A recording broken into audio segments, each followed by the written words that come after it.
After the police shooting of a black man, a second night of tense riots breaking out in Milwaukee last night, as you can see from that video. Milwaukee County Sheriff David Clarke is with us. And Sheriff, I know it's been a very tough 2 or 3 days. We appreciate you taking the time to talk to us.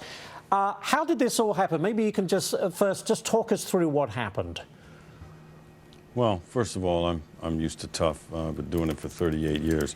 Look, the social order in Milwaukee totally collapsed on Saturday night.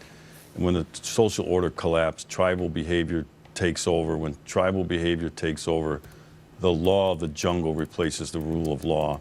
And that's why you end up with what you saw. Last night was a little better, not good enough for me.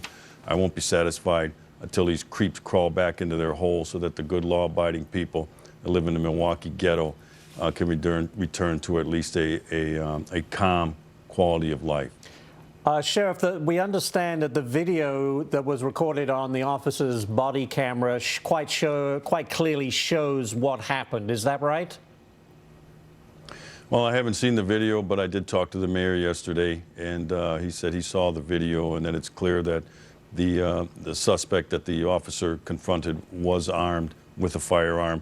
I noticed that people are leaving that out when they say police shot a man. They shot an armed individual this time, so it doesn't give the cop haters the high ground on this sort of thing. But look, that's not what causes riots anyway. What causes riots are failed liberal urban policies in these ghettos like Milwaukee. Milwaukee has inescapable poverty. We're like the 6th poorest city in America. They have failing public schools. The K-12 public school system here, there's only two school systems that are worse, Cleveland and Detroit. You have massive black unemployment. I think the black unemployment rate in Milwaukee is 32%. You have dysfunctional families. You have father-absent homes. You have questionable lifestyle choices. Those are the ingredients for a riot. And then a police shooting comes along and just acts as an igniter to an already volatile situation. Now, look. Between Friday night and Saturday, 4 people were murdered in 9 separate shootings, and these same creeps, we didn't hear a peep from them, but all of a sudden, a law enforcement officer, fearing for his life reasonably, is confronted by an armed individual, and these people who exploit this thing, these cop haters, want to come out and riot. This was just a situation of opportunity for people to steal, to loot, and to rabble-rouse. You know, it's interesting, while we always hear the bad stuff that goes on, and we're showing pictures of that now, Sheriff, I do know there were people that came out and were chanting for peace. They were carrying trash bags. They had brooms and shovels. They wanted to clean up. They must be just as sick of this as you are in law enforcement.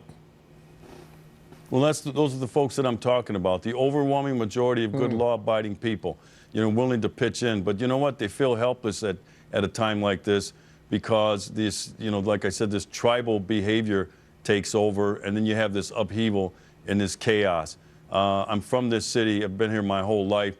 I feel for these individuals. Yeah, they might be poor. They might be uneducated, undereducated. They might be unemployed, but they're good law-abiding people, and they need help, but they're not getting it from this Democrat, liberal class of politicians who have reigned over this thing for decades. Like I said, the economic state of Milwaukee today wasn't like this when I was growing up as a kid here. There were plenty of opportunities. The schools were good. People were employed. This happened over time under their watch, pushing the growth of the welfare state. And now in Milwaukee, we have a growing underclass. And what you saw this weekend were those underclass behaviors on display. Well, Sheriff, we hope very much that things are a lot quieter and calmer tonight, but we also thank you very much for taking the time out on what has been a difficult time to speak with us, and we wish you the best of luck. Thank you very much. My pleasure. Sheriff Clarke, always right on point and very forceful with his points.